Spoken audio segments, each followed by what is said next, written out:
عقیدہ سفارش یا شفاعت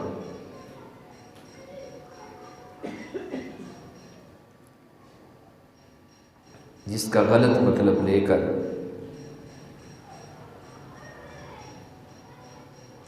ہم پتہ نہیں کیا کچھ کر گزرتے ہیں.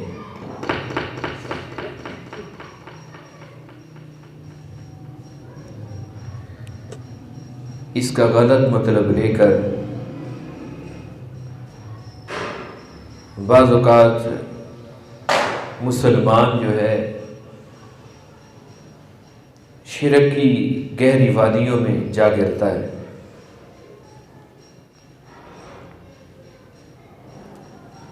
اس لیے یہ سمجھنا ضروری ہے اللہ رب العالمین کے ہاں جو سفارش کا وجود ہے، شفاعت کا وجود ہے،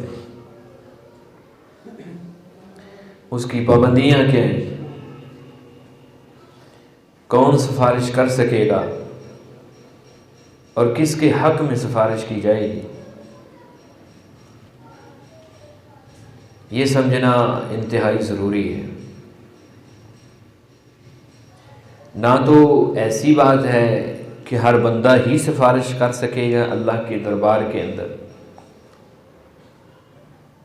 اور پھر اس کی سفارش کو قبول کیا جائے گا، ایسی بات بھی ہرگز نہیں ہے. اور نہ ہی یہ بات ہے کہ ہر بندے کے حق میں سفارش قبول کی جائے گی.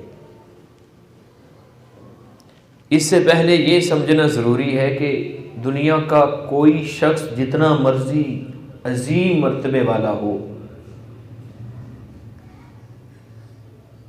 اللہ اس کے سامنے عاجز نہیں ہے، مجبور نہیں ہے. وہ چاہے تو مان لے، نہ مانے تو اس کی مرضی ہے. ماننے پہ آ جائے، دعائیں سننے پہ آ جائے تو کافروں کے بھی سن لیتا ہے. اللہ سنتا ہے، کافروں کی بھی سنتا ہے. یہ بھی ہمیں قرآن بتاتا ہے. اور اگر وہ نہ سننے پہ آئے تو اپنے محبوب پیغمبر جناب محمد رسول اللہ صلی اللہ علیہ وآلہ وسلم کی بھی نہ مانے. وہ اس کی مرضیاں ہیں، اس کے سامنے کوئی مجبور نہیں ہے، اس کو کوئی مجبور نہیں کر سکتا کہ اللہ اس کی بات کو ضرور مانے گا. اس لیے کچھ ضابطے ہیں اللہ کے ہاں سفارش کرنے کے، اور جس کے بارے میں کی جائے گی اس کے بھی کچھ ضابطے ہیں. یہ نہیں ہے کہ بندہ مسجد میں نہیں آتا، سال بعد عید کی نماز پڑھ لیتا ہے، اس کے شب و روز اس کی اپنی مرضی کے مطابق گزرتے ہیں، اس کا عقیدہ جیسا مرضی ہو، اللہ کے پیغمبر علیہ السلام اس کے بارے میں سفارش کریں گے، ایسی بات ہرگز نہیں. وہ کوئی پاکستان کی عدالت نہیں ہے، وہ اللہ رب العالمین کی عدالت ہے. اس کی عدالت کے اندر سفارش کرنے کے لیے کائنات کے محبوب پیغمبر علیہ الصلوۃ والسلام بھی پہلے سجدہ کریں گے، اپنے رب سے اجازت لیں گے کہ اللہ میں تیرے سامنے بات کرنا چاہتا ہوں، میں تیرے سامنے گفتگو کرنا چاہتا ہوں. پھر ان کو اجازت دی جائے گی کہ آپ بات کریں. پھر اللہ کے پیغمبر علیہ الصلوۃ والسلام سفارش کریں گے اور پھر ان کی سفارش کو قبول کیا جائے گا. تو اس لیے پہلا جو اللہ رب العزت نے اصول بتایا ہے نا اپنی کلام کے اندر، نبی صلی اللہ علیہ وسلم نے جو اصول بتایا ہے اپنی زبان سے کہ جس کے حق میں سفارش کی جائے گی اس کی زندگی شرک سے پاک ہونی چاہیے. مشرک بندے کی اس کے بارے میں سفارش نہ اللہ کے پیغمبر کریں گے اور نہ ہی اللہ رب العزت نے قبول کرنی. یہ بات یاد رکھیں، نہ اللہ کے پیغمبر کریں گے اور نہ اللہ نے قبول ہی کرنی ہے مشرک بندے کے بارے میں۔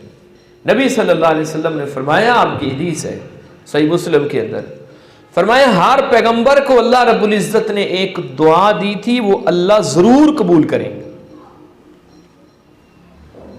ہر پیغمبر نے وہ دعا دنیا کے اندر کر لی، اللہ نے اس کو شرف قبولیت سے نوازا ہے۔ نبی صلی اللہ علیہ وسلم فرماتے ہیں، میں محمد نے اپنی وہ دعا قیامت والے دن کے لیے سنبھال کے رکھی ہوئی ہے، میں وہ اللہ کے حضور دعا کر کے اپنی امت کی بخشش کرواؤں گا۔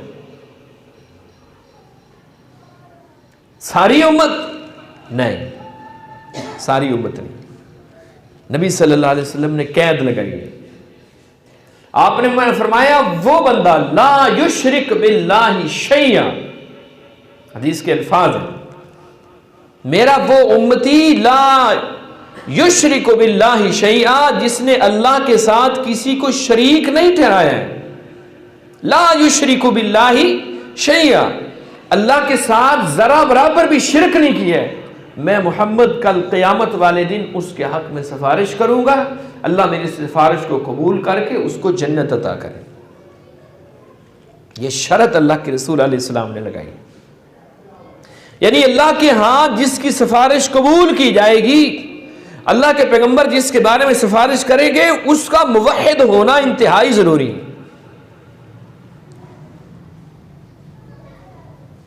سفارش کے بارے میں اور اللہ کی رحمت کے بارے میں شیطان نے ایک غلط تاثر دی کہ آپ جو مرضی کرتے پھریں اللہ کے پیغمبر سفارش کر لیں گے، آپ جو مرضی کرتے پھریں اللہ کی رحمت بڑی وسیع ہے۔ ہرگز ایسی بات نہیں، اللہ کی رحمت کن کے لیے وسیع ہے؟ اللہ کے رسول کن کے بارے میں سفارش کریں گے؟ جنہوں نے عمل کیے ہیں، اعمال کیے ہیں، شرک سے بچنے کی کوشش کی ہے، اپنے عقائد کو شرک کی گندگی سے پاک رکھا ہے، پھر وہ اللہ کے دربار میں پہنچے، ان کی زندگی کے اندر کمیاں کوتاہیاں تھیں، گناہ ہو جاتے تھے، لیکن انہوں نے بچنے کی کوشش کی ہے، ایسے لوگوں کے بارے میں اللہ کی رحمت بھی ہے، اور ایسے لوگوں کے بارے میں اللہ کے رسول علیہ الصلوۃ والسلام سفارش بھی کریں گے۔ وگرنہ اس بندے کی بات بھی ہے نا کہ جس کی زندگی میں کوئی گناہ نہیں ہے، قیامت والے دن اس کو لایا جائے گا، اس کے نامہ اعمال کو دیکھا جائے گا، گناہ ہی کوئی نہیں ہے، نیکی نیکی ہوں۔ بندے بتا اپنے عمل کے ساتھ جنت میں جانا ہے یا میری رحمت کے ساتھ؟ وہ کہے گا یا اللہ میرے عمل بہت ہیں، میں اپنے عمل کے ساتھ جنت میں جاؤں گا۔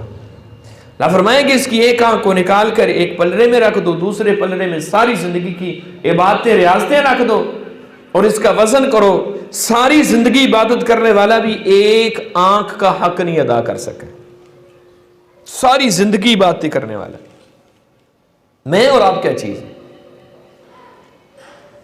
ہمارے تو شب و روز لیل و نہار گناہوں کے اندر ڈوبے ہوئے ہیں، ہماری کیسی ہے؟ تو اس لیے فرمایا کہ مشرک کے بارے میں اللہ کسی کی سفارش کو قبول نہیں کریں گے۔ ما کان للنبی والذین آمنوا ان یستغفروا للمشرکین، کسی پیغمبر کے لیے بھی جائز نہیں ہے، نہ کسی عام امتی کے لیے جائز ہے کہ کسی مشرک کے بارے میں اللہ کے ہاں سفارش کر سکے۔ اور جس کی زندگی توحید پہ ہوئی ہے، جس کی زندگی ساری زندگی توحید کے اوپر گزری ہے، اگر کہیں کوئی کمی کوتاہی ہوئی ہے تو اس نے اللہ سے معافی مانگ لی ہے، بچنے کی کوشش کی ہے۔ فرمایا ایسا بندہ، فرمایا جب یہ میت بنا ہے، اس کی چارپائی سامنے پڑی ہے، فرمایا اللہ رب العزت کے پیغمبر نے 40 بندے پیچھے ایسے کھڑے ہو جائیں جنہوں نے اللہ کے ساتھ کسی کو شریک نہیں ٹھہرایا، وہ اللہ کے دربار کے اندر اس بندے کی سفارش کر دیں، اس کے لیے مغفرت کی دعا کر دیں، اللہ اس بندے کو معاف کر دیتے۔ شرک نہیں ہونا چاہیے، شرک نہیں ہونا چاہیے۔ اور دوسری بات، اللہ کی اجازت کے بغیر اللہ کے دربار میں کوئی بھی بول نہیں سکے گا۔ کسی کی جرت ہی نہیں ہے.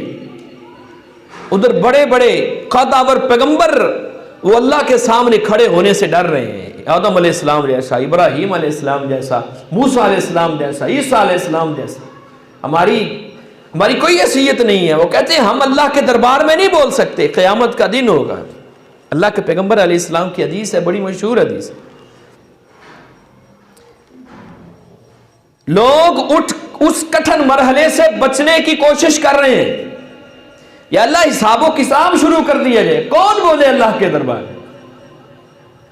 اللہ کے دربار میں کون بولے گا؟ کوئی نہیں بول رہا. سارے پیغمبر جواب دے رہے ہیں. محبوب پیغمبر علیہ السلام کے پاس ساری انسانیت مل کر ہے. اللہ کا پیغمبر آپ سفارش کریں اور آپ پھر وہی کریں گے جو میں نے شروع میں بتایا ہے.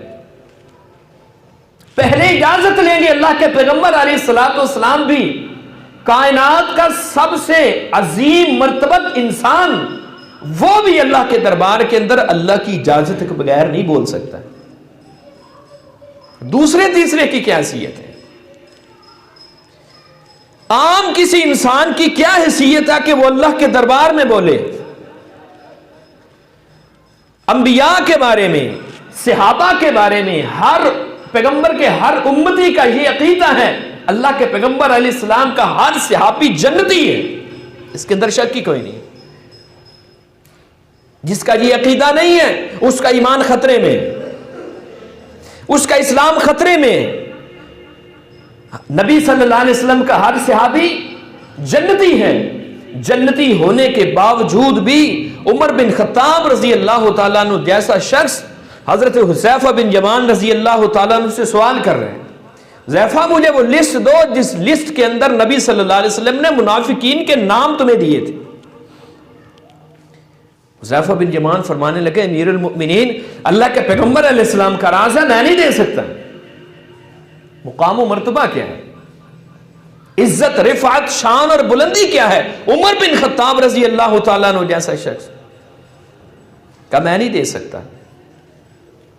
کہ حذیفہ نہ دو لیکن اتنا بتا دو کہ منافقین کی اس لسٹ میں عمر بن خطاب کا نام تو نہیں. صحابی رسول ہے جس کا راستہ شیطان بھی چھوڑ دیتا ہے، شیطان بھی چھوڑ دیتا ہے. سب سے زیادہ عمر بن خطاب رضی اللہ تعالیٰ عنہ کو یہ مرتبہ حاصل ہے. سب سے زیادہ مشورے، جتنے مشورے، بعض تحقیقات کے مطابق 18 مقامات قرآن مجید کے اندر ایسے ہیں جیسے عمر بن خطاب نے مشورہ دیے، اللہ رب العزت نے آسمان سے قرآن بنا کے نازل کر دیا. وہ عظیم انسان، اس کی حیثیت ہے کہ وہ ڈر رہا ہے کہ کہیں میں منافق تو نہیں ہوں. آخری وقت ہے، اپنے چہرے کو زمین کے اوپر مسل رہے ہیں، مٹی کے اوپر. عبداللہ بن عمر رضی اللہ تعالیٰ عنہ بیان کرتے ہیں میرے باپ نے مجھے کہا میرا سر اٹھا کر زمین پر رکھ دو. زمین پر رکھ دیا گیا. عمر مٹی کے اوپر اپنے چہرے انور کو مسل رہا ہے، الٹ پلٹ کر رہے ہیں، اور ساتھ کیا فرما رہے ہیں عمر بن خطاب؟ کہہ رہے ہیں اے اللہ اگر تو نے عمر کو معاف نہ کیا تو عمر برباد ہو جائے. یہ حالت ہے. ادھر امام الحدیث ہیں سیدنا ابو ہریرہ رضی اللہ تعالیٰ عنہ، اللہ کے پیغمبر علیہ السلام کی سب سے زیادہ حدیثیں یاد کرنے والے. لیکن حالت کیا ہے؟ دنیا سے جا رہے ہیں اور رو رہے ہیں. لوگوں نے پوچھا ابو ہریرہ کیوں رو رہے ہیں؟ عزیزوں اقارب رشتہ دار، دنیا چھوڑنے کا غم کا کچھ بھی نہیں ہے. لا ابکی علی دنیاکم ہذہ، میں تمہاری اس دنیا کے اوپر نہیں رو رہا. مجھے رونا کس بات پہ آ رہا ہے؟ ولیکن ابکی علی قلت زادی و بعد سفری، مجھے رونا اس بات پہ آ رہا ہے اگلا سفر بڑا لمبا ہے اور میرے پاس زاد راہ بہت کم ہے. ساری زندگی حدیث رسول کی خدمت کرنے والا صلی اللہ علیہ وسلم، ساری زندگی خدمت کرنے والا، اس کو اپنی آخرت کی اتنی فکر ہے، وہ اپنے بارے میں فکر مند ہے. اور یہاں لوگوں کو دلاسے دیے جا رہے ہیں کہ میرے پیچھے لگ جاؤ، پھر کوئی پوچھنے والا نہیں ہے. اللہ کی اجازت کے بغیر اللہ کے دربار کے اندر پیغمبر بھی اگر سفارش کرے تو اللہ اس کو دھتکار دے. میں نہیں کہتا، رب کا قرآن کہتا ہے۔ نوح علیہ السلام 950 سال واز کیے ہیں، قرآن کہتا ہے، قرآن کے الفاظ ہیں فَلَبِثَ فِيهِمْ أَلْفَ سَنَةٍ إِلَّا 50 عَامًا، 950 سال اپنی قوم کے اندر گزارا ہے، واض و نصیحت کی ہے، چند لوگ مسلمان ہوئے ہیں، پیغمبر کے صبر کا پیمانہ جو لبریز ہو گیا۔ اللہ کے حضور بد دعا کر دی، رب لا تذر علی الارض من الکافرین دیارا، یا اللہ ان میں سے ایک بھی دنیا کے اندر نہ چھوڑنا، ایک بھی دنیا کے اندر نہ چھوڑنا، اتنا انہوں نے مجھے تنگ کیا ہے۔ انک ان تذرہم یضلوا عبادک ولا یلدوا الا فاجرا کفارا، یا اللہ اگر یہ زمین پر اور رہے نا، تیرے بندوں کو بھی گمراہ کریں گے، اور خود بھی جب بچے پیدا کریں گے تو وہ بھی گمراہ ہوں گے، وہ بھی لوگوں کو تیرے راستے سے روکیں۔ اللہ نے پیغمبر کو کہا کشتی بناؤ، کشتی کے اندر سوار کرنا ہے، ہر چیز کا ایک ایک جوڑا سوار کرنا ہے، لیکن 2 باتیں یاد رکھنی ہیں، 2 باتیں، مشرک نافرمان کو اپنی کشتی کے اندر سوار نہیں کرنا، رب کا قرآن کہتا ہے، رب کا قرآن کہتا ہے مشرک بندے کو اس کشتی میں سوار نہیں کرنا۔ وَلَا تُخَاطِبْنِي فِي الَّذِينَ ظَلَمُوا، جنہوں نے ظلم کیا ہے نا ان کے بارے میں مجھ سے سوال بھی نہیں کر رہے ہیں۔ 2 اللہ رب العزت نے شرطیں لگائی تھیں، اب ان شرائط کی زد کے اندر پیغمبر کا بیٹا آ رہا ہے، پیغمبر کا بیٹا آخر باپ ہے، نہیں رہا گیا، اللہ کے حضور سفارش کر دی، یا اللہ میرا بیٹا میری آنکھوں کے سامنے غرق ہو رہا ہے۔ وَنَادَى نُوحٌ رَبَّهُ فَقَالَ رَبِّ إِنَّ بَنِي مِنْ أَهْلِي، یا اللہ تو نے کہا تھا کہ میرے اہل کو عذاب نہیں چھوئے گا، وَإِنَّ وَعْدَكَ الْحَقِّ، تیرا وعدہ بھی سچا ہے، تو اپنے وعدے کے خلاف بھی نہیں کرتا، لیکن میرا بیٹا میری آنکھوں کے سامنے پانی کے اندر ڈوب گیا، میرا بیٹا میری آنکھوں کے سامنے ڈوب گیا۔ اللہ نے 2 شرطیں لگائی تھیں، ان شرطوں سے جب پیغمبر بھی ہٹا ہے، اللہ نے پتہ کیا ہے کیا کہا ہے، فَلَا تَسْأَلْنِ مَا لَيْسَ لَكَ بِهِ عِلْمٍ إِنِّي أَعِظُكَ أَن تَكُونَ مِنَ الْجَاهِلِينَ۔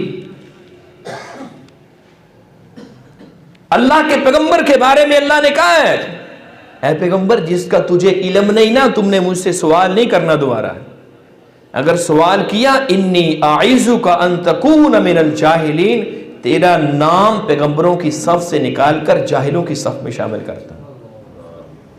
اتنی بڑی وعید ہے، اللہ کی اجازت کے بغیر جب پیغمبر بھی اللہ کے دربار میں نہیں بول سکتا، دوسرے تیسرے کی کیا حیثیت ہے۔ ابراہیم علیہ السلام کا ذکر صحیح بخاری کے اندر آتا ہے، ابراہیم علیہ السلام قیامت والے دن باپ حاضر آئے گا، باپ حاضر آئے گا، اللہ کا قانون ہے، اللہ کے قانون کی زد کے اندر پیغمبر کا باپ آئے، پیغمبر کا بیٹا آئے، پیغمبر کا چچا آئے، پیغمبر کی بیوی بھی آئے، اللہ اپنے قانون کے خلاف نہیں کرتے، اللہ کسی کے ہاتھوں مجبور نہیں ہے،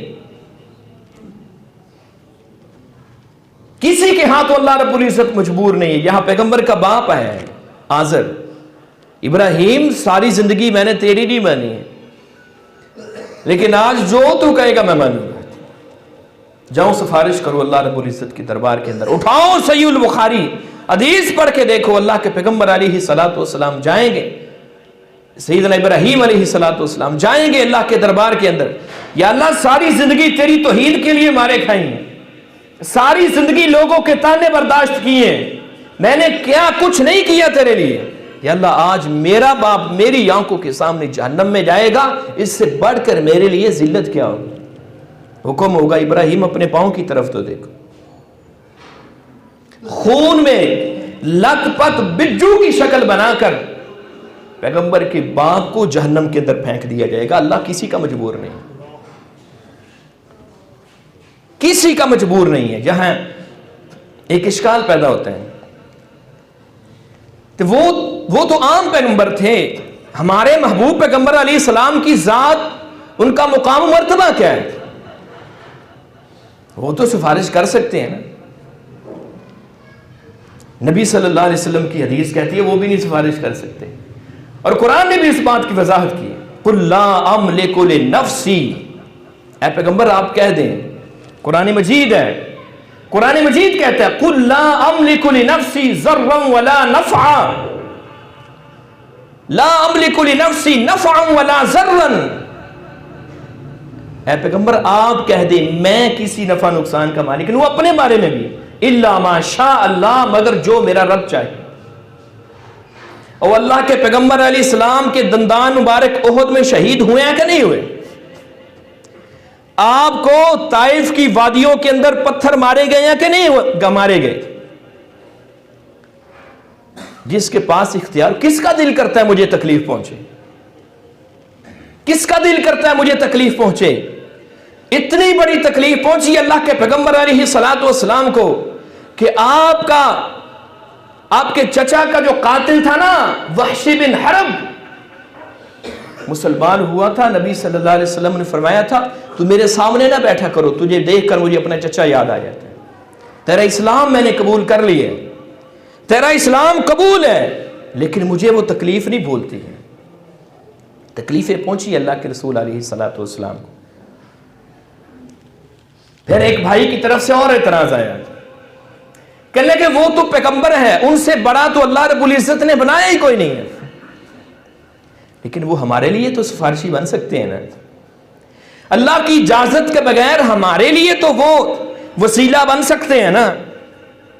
قرآن وہاں پر بھی بولا ہے، وہاں پر بھی بولا قرآن مجید، فرمایا قُلْ إِنِّي لَا أَمْلِكُ لَكُمْ، اے پیغمبر ان کو کہہ دو میں تمہارے لیے بھی نہیں مالک، ذرًا ولا نفعا، نہ کسی نفع کا مالک ہوں نہ کسی نقصان کا مالک ہوں. اللہ کے پیغمبر علیہ السلام نے عبداللہ بن ابی منافق کا جنازہ پڑھایا تھا کہ نہیں پڑھایا تھا؟ منہ میں لعاب بھی ڈالا ہے، اپنا کرتا مبارک بھی ڈالا ہے، منہ میں لعاب بھی ڈالا ہے، جنازہ بھی پڑھایا ہے. اللہ نے فرمایا یہ تو ایک جنازہ ہے نا، ان تستغفر لهم 70 مرۃ، اے پیغمبر آپ 70 مرتبہ بھی جنازہ پڑھائیں میں رب نے اس کو معاف نہیں کرنا. آپ پیچھے کوئی بات رہ گئی ہے؟ پیچھے کوئی بات رہ گئی ہے؟ یہاں اتنے بڑے جملے بولے جاتے ہیں، معذرت کے ساتھ میرے بھائیوں ناراض نہیں ہونا، اتنے سخت جملے بولے جاتے ہیں مساجد کے اندر، ممبروں پہ کھڑے ہو کر، سٹیجوں پہ کھڑے ہو کر اتنے بڑے شرکیہ جملے بولے جاتے ہیں کہ نعوذ باللہ پیغمبر علیہ السلام کو رب سے بھی بڑا کر دیا جاتا ہے. آپ نے نعتوں کے اندر یہ جملے نہیں سنے، خدا کا پکڑا چھڑائے محمد، میں نے سنے ہیں، خدا کا پکڑا چھڑائے محمد، محمد کا پکڑا چھڑا کوئی نہیں سکتا. کیا تاثر دیے ہیں کہ نعوذ باللہ اللہ محمد علیہ السلام کے سامنے مجبور ہے، نبی صلی اللہ علیہ وسلم کسی کے مجبور نہیں ہے. انا للہ و انا الیہ راجعون، اتنا کھلا شرک، شاید ایسا شرک تو مشرکین مکہ بھی نہ کرتے ہوں. اللہ کے پیغمبر فرمانے میں نہ اپنے بارے میں کسی کے نفع نقصان کا مالک ہوں نہ تمہارے بارے میں کسی نفع نقصان کا مالک ہوں. یا شاعر کیا کہہ رہا ہے؟ شاعر کیا کہہ رہا ہے؟ اب ایک اور غلط فہمی پیدا ہوئی، کہنے لگے یہ تو پیغمبر نے دنیا کے اندر، لیکن جب دنیا سے چلے گئے ہیں، دنیا سے جب چلے گئے ہیں تو پھر اللہ کے بندوں پھر تو رابطہ ہی ختم ہو گیا ہے، دنیا سے رابطہ ہی ختم ہو گیا. انسان دنیا کے اندر سو جائے نا تو اس کو دنیا کا کچھ نہیں پتہ چلتا ہے. آپ اپنی حالت کو دیکھ لیں، سویا بندہ کچھ سن سکتے ہیں؟ کیوں جی؟ کوئی سویا ہوا بندہ ہو اور اس کے آپ سامنے آپ جو مرضی کرتے پھریں، اس کو نہیں پتہ چلتا. اصحاب کہف کا اللہ رب العزت نے قرآن مجید کے اندر ذکر کیا، سو گئے تھے. کتنی دیر سوئے؟ 300 سال تک سوئے رہے. ان کی کروٹیں بھی بدلی ہیں، غار کے اندر سوئے ہیں، کروٹیں بھی بدلی ہیں، لیکن ان کو نہیں پتا کہ دنیا کے اندر کیا ہو رہا ہے، کچھ نہیں پتا. اصحاب کہف ایک بھائی کہنے لگے وہ تو سو گئے تھے لیکن یہ بندہ تو دنیا سے کٹ کر اللہ کے پاس پہنچ چکا ہے، یہ تو سفارش کر سکتا ہے کہ نہیں؟ اللہ کے پاس پہنچ سکتا ہے، پہنچ گیا ہے، یہ تو سفارش کر سکتا ہے، اس کو کوئی بلائے تو یہ اس کا جواب دے سکتا ہے۔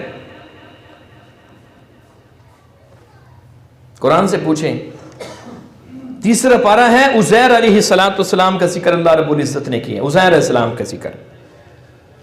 اللہ رب العزت نے موت دے دی پیغمبر کو موت دے دی، 100 سال تک سوئے رہے، 100 سال تک اللہ رب العزت نے جان ہی نکالی۔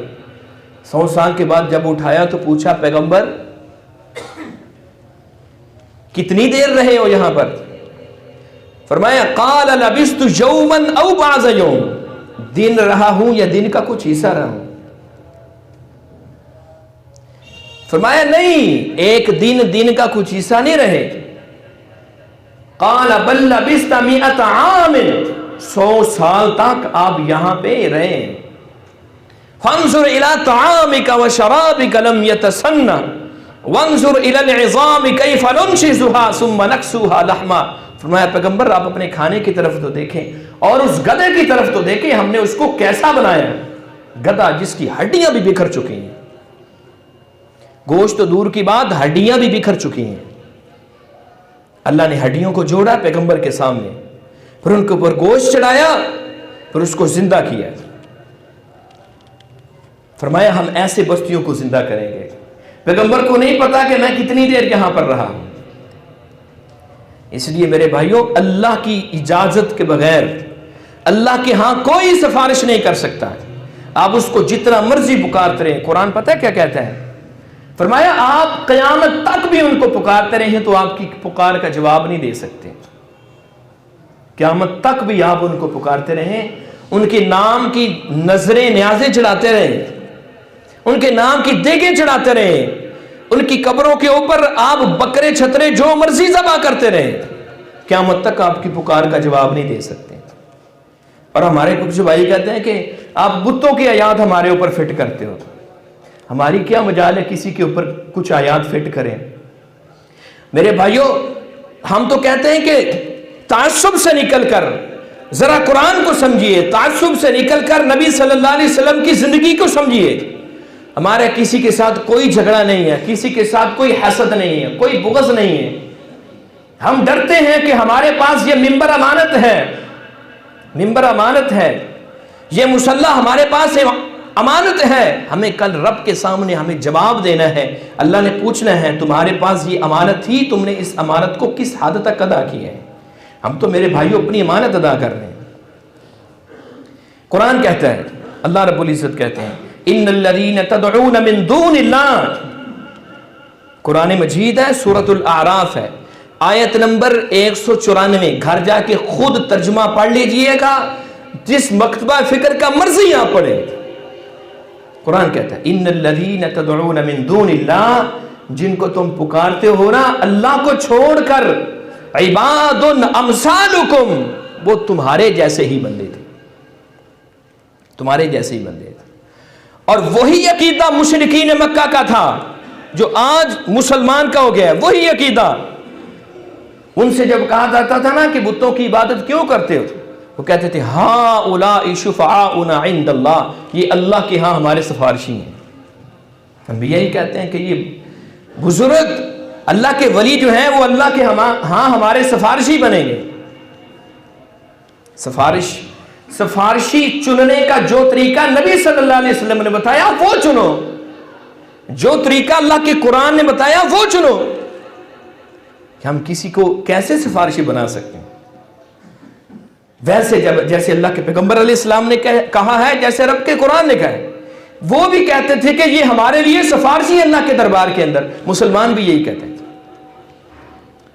پھر دوسرا وہ کہتے تھے ما نعبدہم الا لیقربونا الی اللہ زلفا، یہ ہمیں اللہ کے قریب کرتے ہیں، اللہ کے قریب کرتے ہیں۔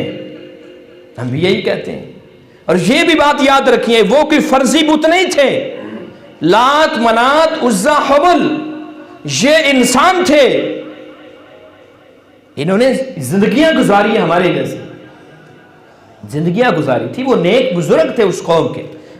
نوح علیہ السلام کی قوم واد، سوا، یغوث، یعوق، نصر، یہ پانچ بت جن کی عبادت کرتے تھے نا، حدیث کہتی ہے وہ بھی انسان تھے، عبادت گزار تھے، اللہ کے نیک بندے تھے۔ قوم غلط طرف لے گئی ہے۔ تو میرے بھائیوں، یہی خلاصہ کلام ہے۔ ہم بار بار کہتے ہیں، ہر جمعے میں یہ بات کہتا ہوں، اس بندے کا اسلام کے ساتھ کوئی تعلق نہیں ہے جو بزرگوں کا گستاخ ہو، جو ولیوں کا گستاخ ہو، وہ مسلمان ہی نہیں ہے، اس کا اسلام ہی اللہ کے ہاں قابل قبول نہیں ہے۔ جو ولیوں کا گستاخ ہو، لکھ لیجئے، عقیدہ نوٹ کر لیجئے، جو ولیوں کا گستاخ ہے اس کا اسلام کے ساتھ کوئی تعلق نہیں ہے۔ لیکن فرق یہ ہے، ہم کہتے ہیں ولیوں کو، پیغمبروں کو، دنیا کے ہر انسان کو ویسے مانو جیسے رب کا قرآن کہتا ہے، پیغمبر علیہ السلام کو فرمان کہتا ہے۔ یہی ہمارا اختلاف ہے، یہی ہمارا منہج ہے، یہی ہمارا دعویٰ ہے۔ اللہ رب العزت ہم سب کو عقیدہ توحید نصیب فرمائے۔